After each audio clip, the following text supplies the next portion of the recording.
Bien, queremos saludar a todos nuestros hermanos que son parte de nuestra congregación, Iglesia Bíblica Gracia Sublime, y a todos los hermanos que van a estar compartiendo con nosotros en este día. La verdad que es una hermosa bendición y el poder estar, aún a pesar de lo que estamos viviendo, de esta pandemia, poder estar llegando a muchos hermanos y con estos cultos que estamos realizando los días de domingo. Y bueno, hoy día quiero agradecer a Dios porque una vez más he podido volver a este lugar, el cual Dios nos ha permitido pastorear por algún tiempo, y este lugar físico, el cual el Señor también nos ha prestado para poder también ministrar su palabra y también poder adorar su nombre. Quizás hoy la iglesia está vacía, pero tenemos la fe en Dios y creemos que conforme también a su voluntad podemos volvernos a congregar, y que es un llamado para todos nosotros los cristianos de poder entender que fue Cristo quien murió por su iglesia, y si hay algo que Dios ama es su iglesia, y si hay algo que cuando nosotros nos reunimos estamos en la perfecta voluntad de Dios. Muchos no lo valoran, y bien lo dice Hebreo, que no seamos como aquellos que, ¿cierto?, han dejado de congregarse, no tengáis por costumbre como aquellos, ¿cierto?, que no se congregan, poco parafraseando el texto. Y hoy quiero compartir con ustedes, y bueno, y a todos nuestros hermanos que nos van a ver y que siempre están viendo nuestros cultos, voy a compartir una serie de sermones, algunos sermones, y vamos a hablar un poco acerca del cristiano y la crisis, y cómo es la actitud de gozo que el cristiano expresa en medio de estas dificultades, ¿ya? Quiero un poquito repetir eso. Entonces, el cristiano y la crisis, y vamos a hablar hoy día del gozo que viene de Dios, ¿ya? Y cómo nosotros vamos a reflexionar sobre la actitud de gozo que debe tener el cristiano, o la actitud de gozo que podemos expresar en medio de las dificultades. Y vamos a un poquitito, y voy a usar un texto que voy a estar usando en estos sermones, y que aparece en Primera de Tesalonicenses, en el capítulo 5, en el versículo 16, que son las palabras del apóstol Pablo a la iglesia de Tesalónica, y dice: regocijaos siempre, orar sin cesar, dar gracias en todo, porque esta es la voluntad de Dios para con vosotros en Cristo Jesús.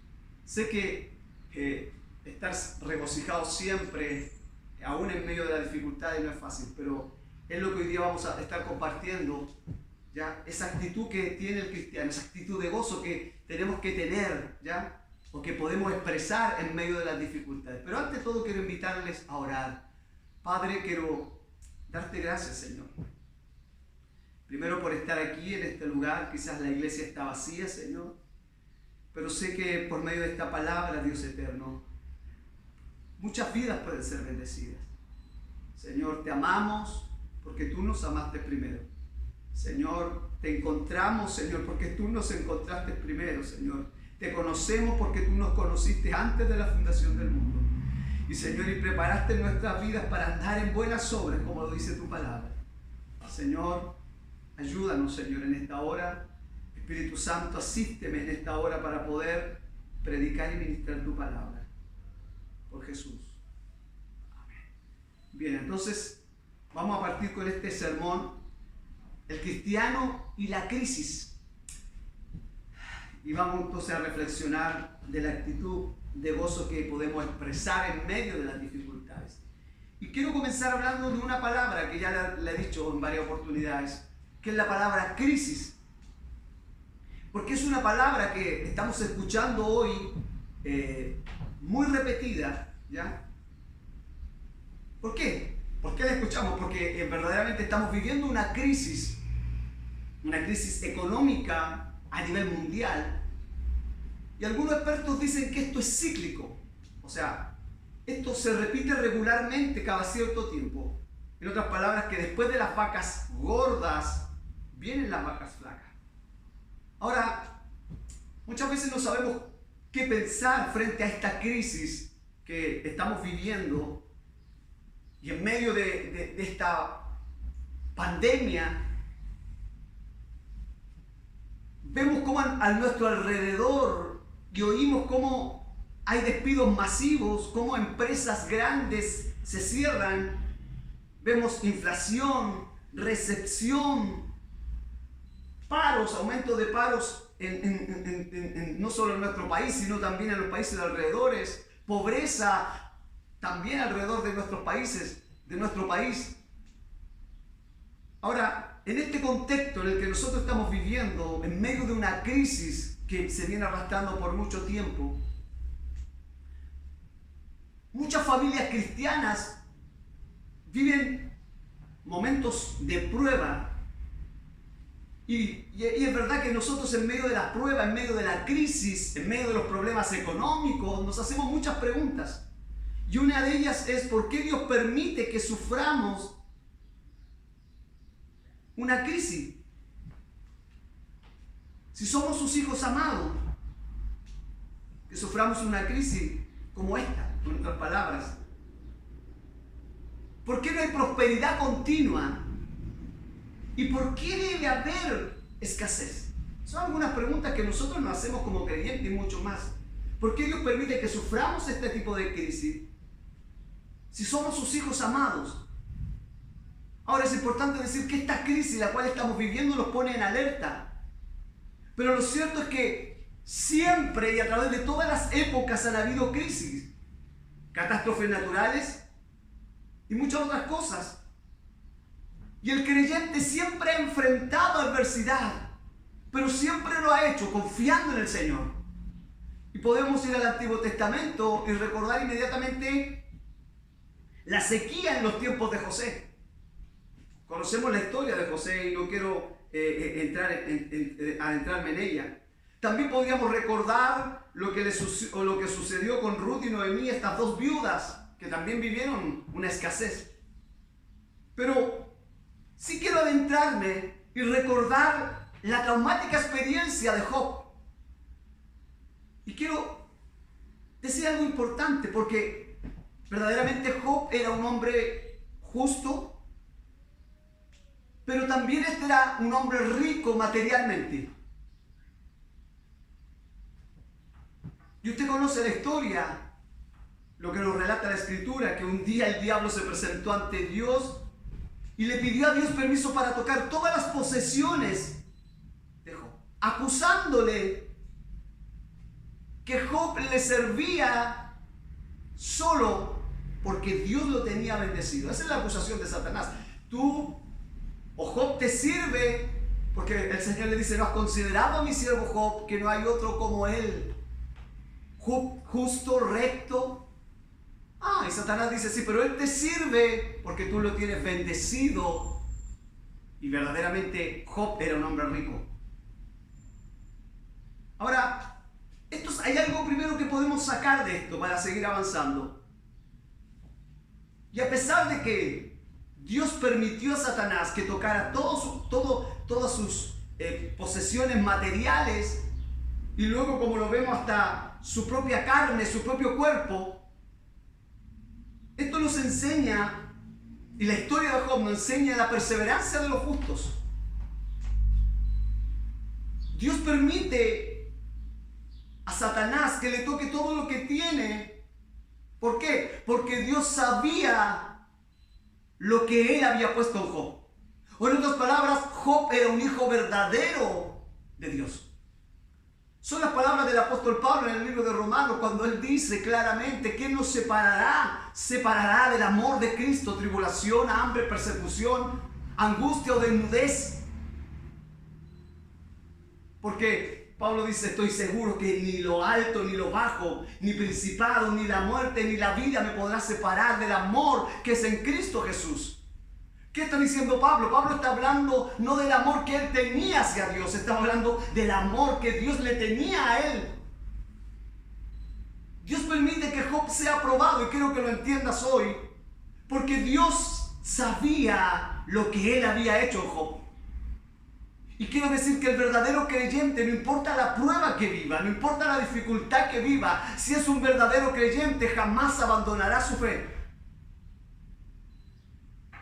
No importa lo que esté viviendo, no importa lo que esté pasando, no abandonará su fe. Ahora, No quiero decir que no se desaliente. No quiero decir que no se haga preguntas. No quiero decir que se debilite. Que muchas veces esté, como lo dice Pablo, angustiado. Pero él también dice, pero no desesperado, en apuro sí. Pero siempre confiando en el Señor. Entonces, yo quiero que nombrarte algunas de las cosas que vivió Job. Primero, el mismo día Job perdió a sus criados. Escúchalo bien, murieron sus ovejas, robaron sus camellos, un viento fuerte derribó la casa en la que estaban sus 10 hijos. Y escúchalo bien, 10 hijos y todos ellos perdieron la vida.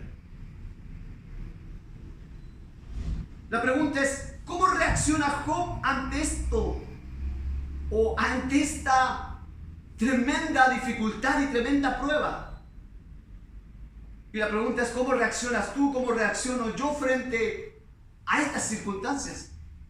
Es terrible. O sea, perdió a sus criados, murieron sus ovejas, le robaron sus camellos, un viento fuerte derribó la casa donde estaban sus 10 hijos y murieron. ¿Cómo reacciona Job? Y Job dice, Job 1:21, desnudo salí del vientre de mi madre y desnudo volveré allá. Y mira lo que él dice, Jehová dio y Jehová quitó, sea el nombre de Jehová bendito. La pregunta es, ¿cómo pudo Job tener esta entereza? ¿Cómo Job pudo tener esta confianza en Dios? ¿Cómo Job pudo tener esta paz interior en medio de esta tristeza tan profunda? Escúchalo bien, lo había perdido todo. Aún siendo un hombre justo. Sin embargo, no abrió su boca para quejarse, sino para bendecir a Dios. La pregunta es, ¿cómo reaccionamos frente a las crisis que vivimos? En este caso, Job vivió una crisis económica terrible y también una crisis emocional al perder a sus hijos. Y más aún, conocemos esas palabras que las tocaba el día domingo anterior, que todos viviremos o pasaremos por esas palabras, la de Job 1:9, aún retienes tu integridad, maldice a tu Dios y muérete, que fueron las palabras de su esposa. Y que cada uno, cada padre de familia, cada líder, cada pastor pasará por aquello y oirá aquellas palabras. Ya no estás para eso. No sirves para el ministerio, no sirves para ser un papá. Y se abre una puerta con voces falsas o una voz que te lleva a un camino que no es el camino que debieras ir. Pero quiero decirte que Dios no se equivocó, como lo decía el domingo pasado. Él no se equivocó cuando, aleluya, te escogió para que fueras ese padre de familia. No, Él no se equivocó cuando te escogió para que fueras esa madre de familia. Él, aleluya, no se equivocó cuando te escogió para que fueras el pastor de esa congregación.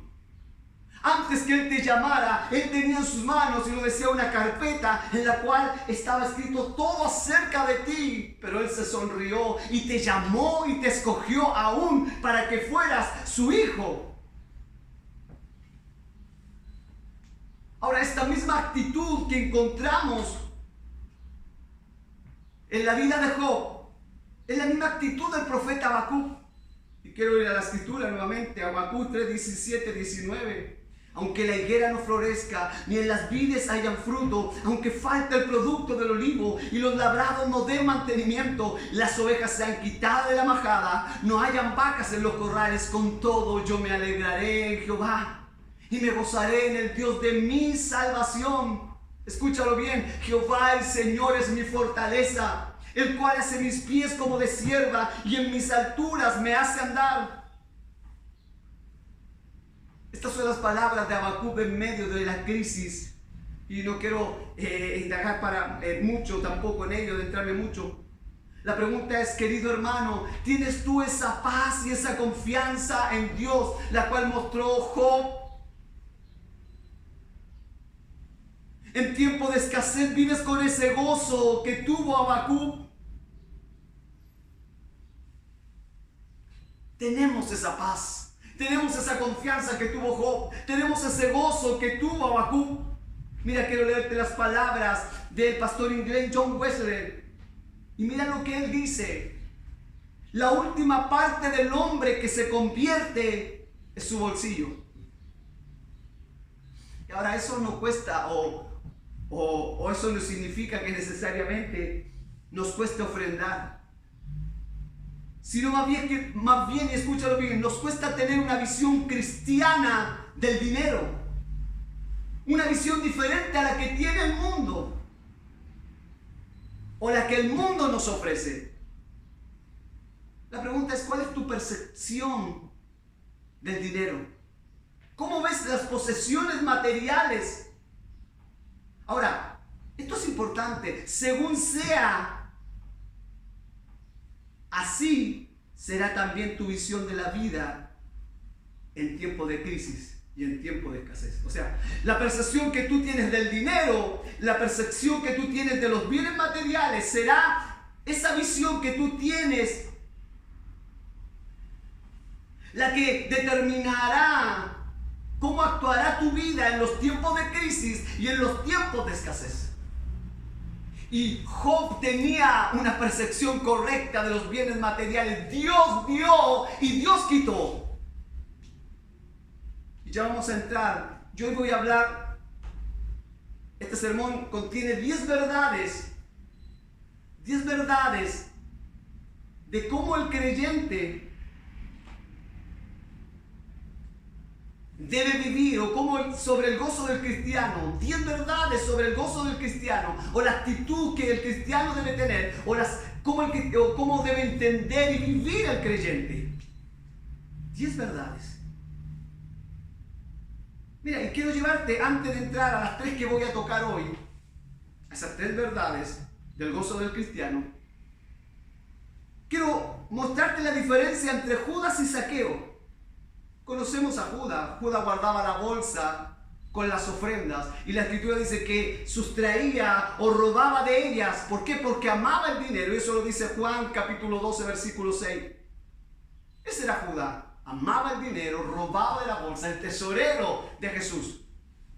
Pero por otra parte tenemos a Zaqueo, un publicano que había estado robándole a su propia gente. Es más, cobraba más de lo que debía cobrar impuesto a los de su propio pueblo. Pero mira lo que sucede cuando Zaqueo se convierte.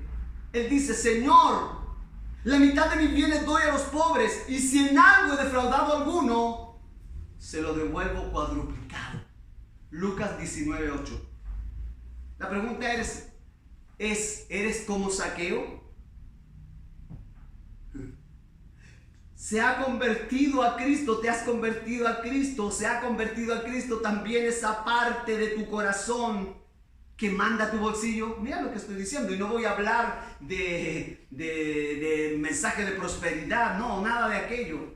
O la pregunta, ¿o eres como Judas, que su Dios sigue siendo el amor al dinero?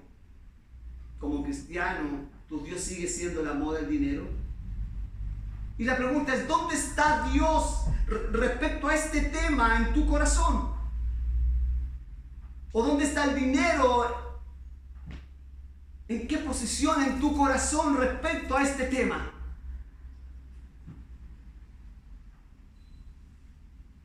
Quiero que entendamos que nuestro enfoque debe ser contrario a lo que el mundo procura. Sobre todo en tiempos de crisis, la gente se obsesiona, se desespera, va de un lugar a otro y trata de conseguir trabajo. ¿Por qué? Porque para ellos el dinero no es necesario para tener gozo. Las posesiones materiales son necesarias para tener gozo. Si el hombre no tiene trabajo, se le va el gozo. Estoy hablando de la gente del mundo. Si no tiene posesiones materiales, vive amargado, vive triste. Te pregunto, ¿es la actitud nuestra? Quizás muchas veces es la actitud nuestra, pero no es la actitud que debe tener un verdadero creyente. Es por eso que es importante. Quizás eres como Judas, pareces cristiano, pero tu Dios sigue siendo el amor al dinero. ¿Dónde está tu corazón respecto a este tema? Vuelvo a decir, nuestro enfoque debe ser contrario a lo que el mundo procura. El mundo se desespera, se obsesiona y comienza a buscar trabajo porque el dinero le es necesario para tener gozo. Pero el creyente se centra en primer lugar en el gozo. Y escúchalo bien, sabiendo que es el Señor quien provee el dinero. Y el Señor es el que provee el trabajo necesario. ¿Vuelvo a decirlo? Primero el creyente se centra en primer lugar en el gozo, sabiendo que es el Señor quien provee el dinero y es el Señor quien provee el trabajo y el trabajo necesario. Entonces, vamos a meditar en estas 10 verdades sobre el gozo del cristiano. Y hoy solamente voy a tomar 3 de ellas por el tiempo que tenemos. Y luego voy a estar compartiendo 3 y 4 en esta serie de sermones. Hoy vamos a ver 3 primeras. Vamos a hablar que todo es de Dios. Vamos a hablar de la bondad de Dios. Y vamos a hablar que Dios nos ha dado no lo que le sobra, sino lo mejor que tiene. Entonces vamos a reflexionar. ¿Qué tiene que ver Dios con el origen de nuestro gozo? Mira lo que nos decía Habacuc y quiero recalcarlo. Con todo yo me alegraré en Jehová y me gozaré en el Dios de mi salvación. Y mira, quiero destruir y echar por tierra lo que hoy se ha introducido dentro de la iglesia evangélica. Oír a cristianos que se paran y dicen: estoy bendecido porque el Señor me dio un auto. Estoy bendecido porque el Señor me dio una casa. Estoy bendecido porque me aumentaron mi sueldo. Estoy bendecido porque he recibido esta posesión material. Mentira. La bendición de Dios no se mide por lo material, como muchos hoy lo están midiendo, como muchos predicadores de la prosperidad que han negociado el evangelio. No es así. El estar bendecido es entender que Dios, como lo dice el libro también de los Salmos, así como Dios está al oriente del occidente, así el Señor quitó, apartó de mí mis pecados. Por eso el salmista decía: bendice alma mía Jehová, y le hace un llamado a su alma, y no olvides ninguno de sus beneficios. Él es quien perdona todos tus pecados. Él es el que sana todas tus enfermedades. Y Él es el que harta de bienes tu vida, de modo que te rejuvenezcas como el águila. Él es el que perdona todas tus iniquidades. La bendición primordial del creyente es ser un salvado. La bendición primordial de un creyente es ser amado, bienaventurado, aquel cuyas transgresiones han sido perdonadas. Entonces, con todo yo me alegraré en Jehová y me gozaré en el Dios de mi salvación. 3 verdades hoy. Y la primera, como decía, todo es de Dios. Quiero que lo entendamos. Y mira lo que dice Salmo 50:12. El Señor, mío es el mundo y su plenitud. Salmo 50:12. Mira lo que exclama el rey David: tuya es, oh Jehová, la magnificencia y el poder, la gloria, la victoria y el honor, porque todas las cosas que están en los cielos y en la tierra son tuyas. Primera de Crónicas 29:11. Quizás nosotros hemos oído y creído que Dios creó todas las cosas para nosotros, pero eso no es cierto. Y si fuera así, ¿por qué entonces Dios creó miles de planetas que jamás veremos? Cientos de flores que jamás podremos oler en la montaña más alta. Corales y peces que están en el mar tan profundo que no podemos explorar. Animales tan grandes y fieros que nunca podremos tocar. Quiero decirte que Dios no creó las cosas para ti ni creó las cosas para mí. Dios las creó para Él. La creación es para su gloria. De hecho, nada es tuyo y nada es mío. Ni tus hijos son tuyos, ni tu vehículo, ni tu casa, ni el aire que respiras es mío ni tuyo, ni las uñas de tus pies. Todo lo creó Dios y todo es de Él. Y sigue siendo de Él. Y puso al hombre y a la mujer como mayordomo de su creación. Nada es nuestro. Todo es del Señor. Esa es la primera verdad que nosotros tenemos que entender. Todo es de Dios. Cuando tú entiendes que todo es de Dios, entonces tu vida permanecerá en gozo. Aún en medio de la crisis. Aún en medio de la dificultad, crisis económica o cual sea la crisis, pero creo que la más que afecta al creyente es la crisis económica.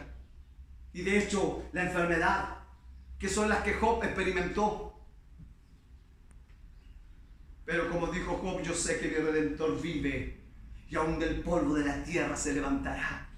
Job, aún en el momento más difícil de su enfermedad, él pudo entender y conocer al Dios de las Escrituras, entender que el Redentor, su Redentor, se levantaría.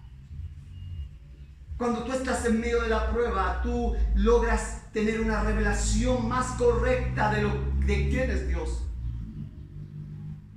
Y si hay algo que quedó marcado, fueron las palabras de un hermano que me dijo, quizás en medio de la enfermedad que viví y experimenté, has conocido, hermano, a Dios. Y sé que uno vive muchas dificultades,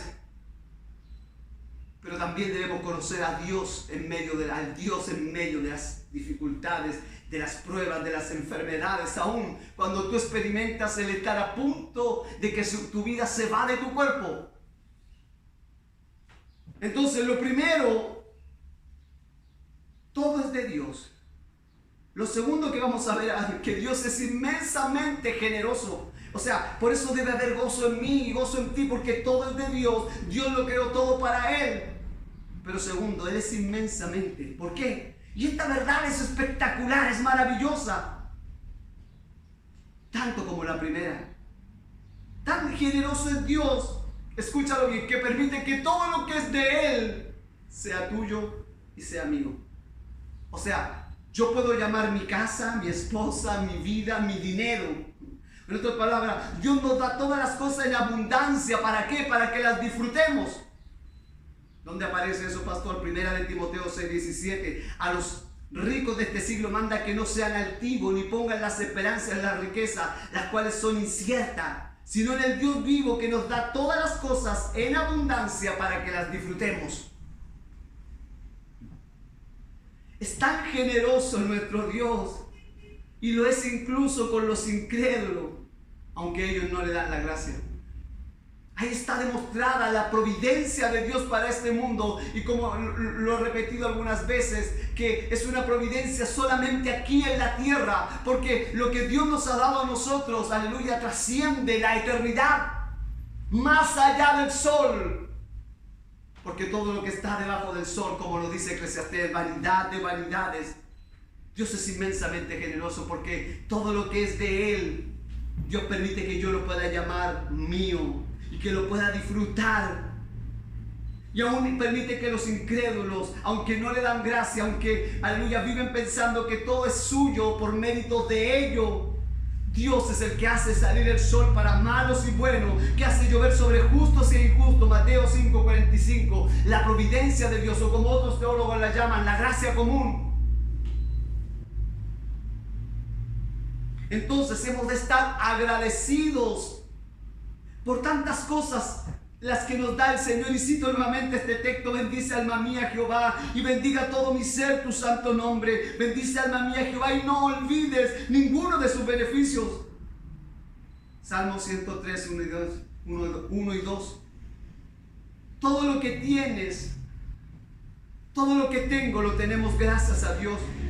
Todo lo tuyo en realidad es suyo, pero Él lo deja a nuestro cuidado, como aquel amo que sale de viaje y deja su mansión al cuidado del mayordomo y le permite vivir en ella, escúchalo bien, en total libertad. Entonces, verdad número uno, todo es de Dios. Eso me mantiene tener gozo. Que Job lo entendía, todo él. Dios dio, Dios quitó, bendito sea el nombre del Señor. Segundo, Dios es generoso, que permite que lo que es de él yo lo llame mío. Y la tercera verdad que estaré compartiendo hoy. Dios nos da lo mejor que tiene. Y si lo primero que te mostré era maravilloso, lo segundo igual. Esto sí que es maravilloso, porque Dios nos da lo mejor que Él tiene, lo mejor que Él tiene nos da. Nos ha dado tantas cosas. Nos da el ruido del mar, nos da el aire fresco, nos da las frutas jugosas, nos da la risa de los niños, nos cubre de bendiciones. Pero Él no ha reservado la mejor para Él. Como a quien reparte bombones y ocupa esa palabra, el que reparte toca la mejor parte y se deja el más exquisito y se lo come a escondido. No, Dios no es así. Dios nos ha dado el tesoro más grande de su corazón. ¿Y cuál es ese? En la persona de nuestro Señor Jesucristo. Escúchalo bien. Dios no se ha reservado lo mejor para Él. Dios nos ha dado lo más precioso de su corazón. Y es la persona de nuestro Señor Jesucristo.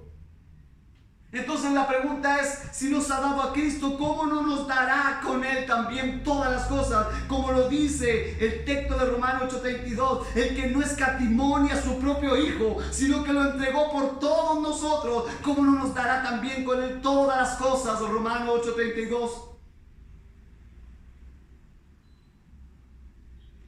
No se ha reservado lo mejor, sino que nos ha dado a nosotros la obra gloriosa, darnos a Cristo para que viniera a la cruz del Calvario y muriera por mis pecados. ¿Cómo no nos dará todas las cosas? Eso debe provocarnos gozo, entender que todo es de Dios, que Dios es generoso para con nosotros, pero lo más grande que nos ha dado la persona de Cristo, aleluya, para que muriera por nosotros en la cruz del Calvario. ¿Acaso no eres hijo adoptado de la familia de Dios? Acerquémonos a nuestro Padre Celestial y pidámosle con confianza y sinceridad. Él es bueno y Él es tremendamente generoso. ¿Acaso vendrá mi hijo a mí y me dirá, papá, tengo hambre, y no le darás de comer o no le daré de comer? O dirá, papá, tengo frío y no le taparé. Mira lo que dice el texto, pues si vosotros, siendo malos, sabéis dar buenas dádivas a vuestros hijos, cuánto más vuestro Padre que está en los cielos dará buenas cosas al que le pida. Mateo 7, 10 al 11. Por eso, gracias Señor, porque nuestro gozo está sustentado en la generosidad de nuestro Dios. Y nuestro gozo está sustentado en la gracia de Dios. Nuestro gozo está sustentado en las misericordias de Dios. Gracias Señor. Por eso el texto que leía, regocijaos siempre, fueron las palabras del apóstol Pablo, la exhortación final del apóstol Pablo. Regocijaos siempre, orar sin cesar. Y como lo dice un texto de Filipenses, no os afanéis por nada. No te preocupéis por nada, si no sean conocidas vuestras peticiones delante de Dios con acción de gracia. Pablo le dice a los filipenses, no se preocupen por nada. Preséntenla, como dice aquí, orar sin cesar. Presenta tu oración, pero cuando la presentes, ven delante de Dios también con tu petición, pero trae también tu acción de gracia. Y Él guardará, me encanta esa palabra, Él guardará, esa palabra guardará habla de fortaleza. Él guardará como una torre firme nuestros pensamientos en Cristo Jesús. Esa es la palabra de Pablo a Filipenses. Por eso aquí Pablo dice, regocijaos siempre, orar sin cesar. Y escúchalo bien, dar gracias en todo, porque esta es la voluntad de Dios para con vosotros en Cristo Jesús. Estás viviendo una crisis, enfermedad, problema. Esa es la voluntad de Dios para ti. Esa es la voluntad para mí. Si alguien te ha dicho, no, los creyentes no pueden estar enfermos. Los creyentes no pueden sufrir crisis económica. Los creyentes no pueden ver la partida de un ser querido. Los creyentes no pueden morir de un accidente fatal. Entonces el que te ha dicho eso nunca ha conocido al Dios de las Escrituras. Siempre cito este texto: en el mundo tendréis aflicciones, pero confiad, yo he vencido al mundo. El Señor dijo: yo estaré con vosotros hasta el fin de los tiempos. No importa lo que muchos digan, y una vez enseñaban, hay muchos que hoy están levantando para profetizar o para poder de una manera descifrar lo que ocurrirá, sobre todo hoy que estamos viviendo en esta crisis. Pero si hay algo que el diablo no puede hacer, es profetizar el futuro. Él solo puede hacer el pasado, porque el único que conoce el futuro es Dios. Pero muchos hoy se levantarán atemorizando, pero no importa lo que pase. Como dice el Salmo: aunque la tierra sea removida y se traspase al corazón del mar, no importa lo que suceda, confiemos en Dios, confiemos en Él, y que el gozo del Señor sea nuestra fortaleza. El próximo sermón estaremos hablando nuevamente del gozo del cristiano en medio de las crisis. Y espero que a través de esta serie de sermones podamos entender que no importa lo que pasa a nuestro alrededor, porque al Señor no le sorprende. No es nuevo para Él, Él lo sabe y lo conoce todo. Padre, quiero agradecerte en esta hora. Gracias, Espíritu Santo, por asistir mi vida y por darme esta oportunidad de estar una vez más aquí predicando tu palabra. Como lo dije, quizás esta iglesia vacía, Señor, pero tú nos has dado estos medios para llegar a tantos hermanos y hermanas quizás el día de mañana, el día, Señor, las semanas que vengan. Pero que esta palabra, Señor, no solo llegue a nuestra cabeza, Señor, sino que traspase nuestro corazón, Señor amado, y nos pueda hacer entender que todo es tuyo, que tú eres generoso, Señor, y que nos has dado lo mejor. Gracias por amarnos, salvarnos y darnos la persona de Cristo para morir por nosotros. En el nombre de Jesús.